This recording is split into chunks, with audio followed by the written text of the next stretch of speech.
2 பேரும் வீட்டை விட்டு ஓடியாந்துட்டோம். சென்னையில் உனக்கும் யாரையும் தெரியாது, எனக்கும் யாரையும் தெரியாது. உன் ஃப்ரெண்டு கிருஷ்ணாவை பெரிய மலை மாதிரி நம்பி வந்த, அவளும் வீட்டை காலி பண்ணிட்டு போயிட்டா. அடுத்து என்ன பண்ண போறோம்? திரும்பி ஊருக்கே போயிடலாமா? போனா எங்க அப்பா ரைஸ் மில் காரனுக்கு கல்யாணம் பண்ணி வச்சிருவாரு. பரவாயில்லையா? என்ன கீர்த்தி இப்படி சொல்ற? சொல்ல வைக்கிற. வீட்ல இருந்துதான் போன். லவ் பண்ணா மட்டும் பத்தாது, தைரியம் வேணும். நான் எவ்வளவு தைரியமா இருக்கேன் பாரு. ஆமாம்மா, உங்க தைரியம்லாம் எனக்கு இல்ல. ஆமா, ஆக்சுவலி நாளைக்கு நல்ல முகூர்த்தம் இருக்கு. திருப்பதியில வச்சு கல்யாணம் பண்ணிக்கலாம் தானே புறப்பட்டோம். இப்போ எதுக்கு சென்னைக்கு ப்ரோக்ராம் மாத்துன? சொல்றேன், எங்க அப்பா தான் அடிக்கிறாரு. அப்புறம் சொல்றேன். காலையில குளிச்சுட்டு லாட்ஜ்ல ட்ரெஸ் மாத்தும் போது இதுதான் சொன்னேன். இப்பவும் இதையே தான் சொல்ற. எனக்கு இப்ப தெரிஞ்சாகணும், சொல்லு. ஒன்றும் இல்லை, எங்கள் அப்பா என் ஃப்ரெண்ட்ஸ் எல்லாரையும் கட்டி போட்டு அடிச்சிருக்காரு. அவனுங்க நம்ம திருப்பதி பிளானை சொல்லிட்டானுங்க. எங்கள் அப்பா திருப்பதிக்கே புறப்பட்டு போயிட்டாராம். ஓஹோ, உனக்கு நான் ஒரு ஷாக்கிங் நியூஸ் சொல்லட்டுமா? என்ன? எங்க அப்பா சென்னையில இருக்க அவர் ஃப்ரெண்ட்ஸ் கிட்ட என்னோட போட்டோவும் உன்னோட போட்டோவும் கொடுத்து இங்க இருக்க லாட்ஜ்ல எல்லாம் தேட சொல்லியிருக்காரு. ஐயோ, யார் சொன்னாங்க? எங்க அம்மாவுக்கு கால் பண்ணேன். ஓன்னு அழுதுகிட்டே விஷயத்த சொன்னாங்க. என்னால் தாங்க முடியல, அதான் கட் பண்ணிட்டேன். இப்போ என்ன பண்றது? நாம எங்க தங்குறது? நான் ஒரு ஐடியா வச்சிருக்கேன். என்ன ஐடியா? கிருஷ்ணா நம்பர் கிடைச்சு அவ வர வரைக்கும் நான் அந்த அம்மா வீட்லயே இருக்கேன். லாட்ஜ்ல எல்லாம் தங்க வேண்டாம். அப்பனா நீ ஆம்பளை தானே, பகல்ல எல்லாம் பஸ்ல சுத்திட்டு இரு. நைட்ல ஏதாவது பிளாட்ஃபார்ம்ல படுத்து அட்ஜஸ்ட் பண்ணிக்கோ, அதான் சேஃப். அதுவும் சரிதான். அப்புறம் ஃபோன் சுவிட்ச் ஆஃப் பண்ணி வச்சிருப்பேன். நீ ஒன்றும் டென்ஷன் ஆகாத. 1 மணி நேரத்துக்கு ஒரு வாட்டி நானே ஃபோன் ஆன் பண்ணி பேசுவேன், ஓகேவா? நானும் அதை தான் பண்ண போறேன். இப்ப மணி 11. அடுத்த 12 மணிக்கு நம்ம 2 பேரும் ஃபோன் ஆன் பண்ணி பேச போறோம், ஓகேவா? ஓகே. சென்னை நம்பர் அந்த அம்மாவா தான் இருக்கும். ஒரு நிமிஷம். ஹலோ கீர்த்தி, சொல்லுங்க ஆண்டி. எங்கம்மா இருக்க? பசிக்குதா ஆண்டி, ஹோட்டல் தேடிட்டு இருக்கேன். நீ ஏமா ஹோட்டல்ல சாப்பிட்டு வயித்த கெடுத்துக்கிற? நீ நேரா கிளம்பி நம்ம வீட்டுக்கே வா, இங்கேயே சாப்பிட்டுக்கலாம். ஓகே ஆண்டி, நான் உடனே வரேன். உடனே வாமா. வரேன் ஆண்டி. ஐயோ, திருப்பி கால் பண்றாங்க. நான் ஃபர்ஸ்ட் மொபைலை ஸ்விட்ச் ஆஃப் பண்றேன். சரி, நம்ம அடுத்த 1 மணி நேரத்துக்கு அப்புறம் ப்ரோக்ராமை ஃபிக்ஸ் பண்ணிப்போம், ஓகே? ஓகே.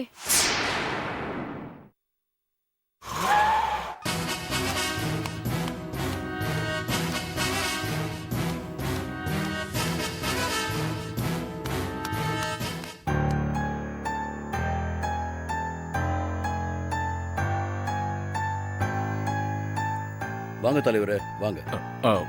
வாங்க மாமா. பயப்படுற மாதிரி ஒண்ணும் இல்லையே. பயப்படுற மாதிரி ஒண்ணும் இல்ல மாமா, லேசான மயக்கம் தான். இருந்தாலும் நேத்து ராத்திரியில இருந்து 2 தடவை மயங்கி விழுந்துட்டா. அதான் டாக்டரை வரவழைச்சிருக்கேன். எங்க இருக்கான் அவன்? அது அந்த ரூம்ல இருக்கான்.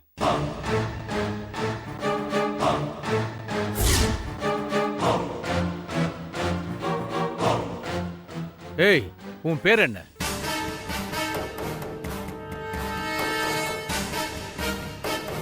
செபாஸ்டின் சார். என் பொண்ணு உன்னை லவ் பண்ணலா? ஆமா சார். எத்தனை வருஷமா அவ உன்னை லவ் பண்ணா? 3 வருஷமா.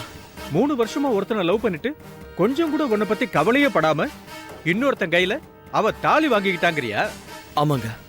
அப்படிப்பட்ட பொண்ணு செத்தா சாகட்டோன்னு தலை முழுகிறத விட்டுட்டு திரும்பி ஏன்டா தேடி வந்திருக்க? அது அது வந்து என்கிட்ட ஃபைட் பண்ணி அவளை கூட்டிட்டு போய் சாகடிக்க ஏதாவது பிளான் பண்ணி வச்சிருக்கியா? ஐயோ, அதெல்லாம் இல்லைங்க. நான் வேணிய உயிருக்கு உயிரா லவ் பண்றேங்க. அவ கூட வாழணும் தாங்க போராடிட்டு இருக்கேன். டேய், உன்னை மறந்துட்டு இருக்கிற அவளுக்கு எப்படி உன்னை ஞாபகப்படுத்துறது? 3ஆம் பர கமலஹாசன் மாதிரி ஆறாராமான்னு ஆடி காட்டுவியா? என்ன சார் கிண்டல் பண்றீங்க? பின்ன என்னடா பாராட்டுவாங்க நினைச்சியா?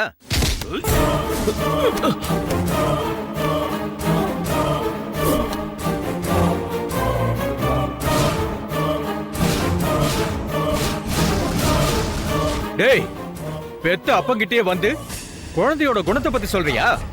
எனக்கு தெரியாது என் பொண்ணு பத்தி? டேய், எங்க பொண்ணு காதலிச்சான்னு தெரிஞ்சா ஒன்னு இல்ல, அவன் எந்த பிச்சைக்காரனா இருந்தாலும் நான் கட்டி வச்சிருப்பேன். அப்படிப்பட்ட ஒரு அப்பா தெரியுமாடா உனக்கு? டேய், உண்மையை சொல்லுடா. என்னையும் பூவரசனை பிரிக்கிறதுக்காகவும் எங்களுக்குள்ள சண்டை மூட்டி விடுறதுக்காகவும் உன்னை யாரோ அனுப்பியிருக்காங்கிறது எனக்கு நல்லா புரியுது சார். இது பாரு, அது யாருன்னு பேரை சொல்லிட்ட உன்னை விட்டுடுவேன். சொல்லு. சார் நான் யாரோட அடியாளும் கிடையாது சார். நீயா சொல்லிட்டு அப்படியே விட்டுடுவேன். நானா கண்டுபிடிச்சேன். மவனை உன்னை பொலி போட்டுடுவேன் ராஸ்கல். சொல்லுடா. சார் நீங்க என்ன எப்படி கேட்டாலும் சரி, என்னோட பதில் ஒண்ணே ஒண்ணுதான். சத்தியமா வேணிக்கும் எனக்கும் 3 வருஷமா லவ் இருந்தது. உங்ககிட்ட சொல்ல பயந்துகிட்டு யாருக்கும் தெரியாம அவ என்ன ரகசியமா கல்யாணம் பண்ணிக்கிட்டா சார். கோவால நாங்க 2 பேரும் 20 நாள் சந்தோஷமா குடும்பம் நடத்தணும். மெடிக்கல் கேம்ப் விஷயமா ஒரு வாட்டி, பெங்களூர்ல சுமித்ரா கல்யாணம்னு ஒரு வாட்டி, இப்படி நாங்க சந்தோஷமா இருந்த நாட்கள் நிறைய சார். சரியா சொல்லணும்னா உங்க ஆசீர்வாதத்தோட மட்டும் எங்க கல்யாணம் நடந்திருந்ததுன்னா இந்நேரம் வேணி கர்ப்பம்னு தகவல் வந்து நீங்க தாத்தாவா இருப்பீங்க. ஏய், பொய் பேசுறதுக்கு ஒரு அளவே இல்லையாடா? இதுக்கு மேல உன்னை உயிரோட விட மாட்டேன்டா. ஒரு நிமிஷம். என்னாச்சு டாக்டர்? அவர் சொல்றது பொய் இல்ல, உண்மை. வேணி கர்ப்பமா இருக்காங்க.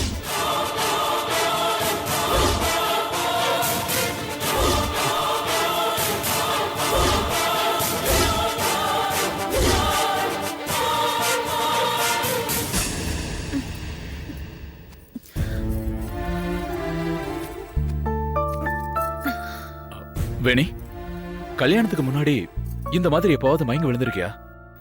இல்ல. டாக்டர் செக் பண்ணதா சொன்னீங்களே, என்ன சொன்னாங்க? ஒன்னும் சொல்லல. நீ அதிகமா ஸ்ட்ரெயின் பண்ணக்கூடாதுன்னு மட்டும் சொல்லியிருக்காங்க. அந்த ஆள் எங்க? உன் அப்பா கிட்ட கீரல் விழுந்த ரெக்கார்ட் மாதிரி அதையே சொல்லிட்டு இருப்பான். கொஞ்ச நாளைக்கு முன்னாடி ஒருத்தன் கோர்ட்டுக்கு போய் ஒரு நடிகையோட பேரை சொல்லி அவங்க தான் என் மனைவின்னு ஒருத்தன் கேஸ் போட்டான்ல, அந்த மாதிரியான கேஸ் தான் இவன் நினைக்கிறேன். பாருங்க டாக்டர். இப்ப எப்படிமா இருக்கு? பரவாயில்ல டாக்டர். அப்பா, இவ யாருன்னு எனக்கு தெரியாதுப்பா. இவ வந்து எனக்கு தாலி கட்டினத சொல்லி கதை விட்டுட்டு திரியறாப்பா. இவன வேணி, இப்படி எல்லாம் ஆவேசப்படக்கூடாது. உண்மை தெரியணும்ல. என்ன உண்மை தெரியணும்? உன்னோட வயித்துல வளர்ற வாரிசுக்கு அப்பா யாருன்னு தெரிய வேண்டாமா?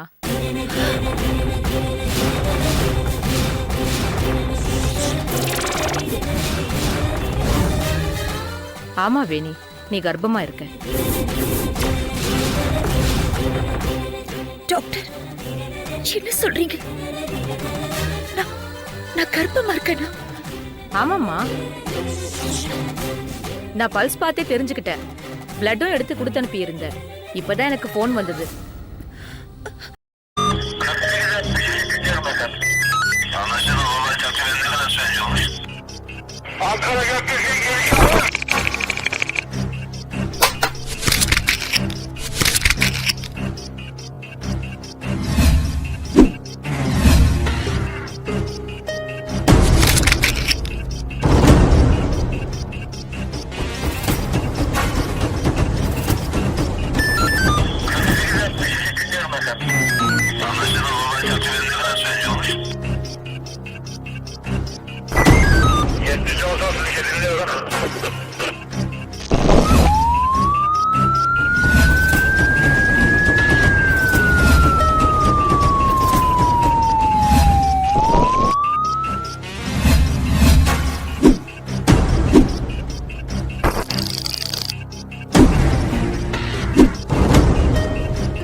Yeah, we don't want to do anything to scare your children. That's the last thing we want to do.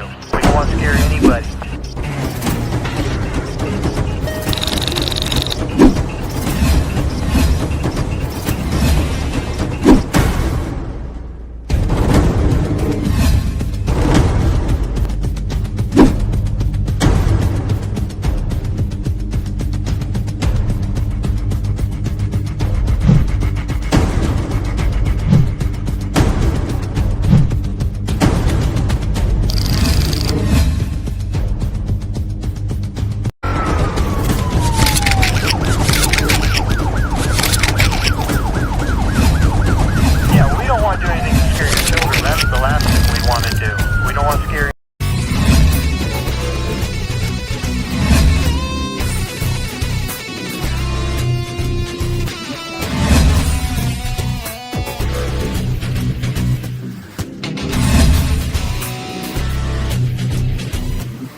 enjoyed this video, kindly like, share, comment, and for further our interesting videos, subscribe our channel below.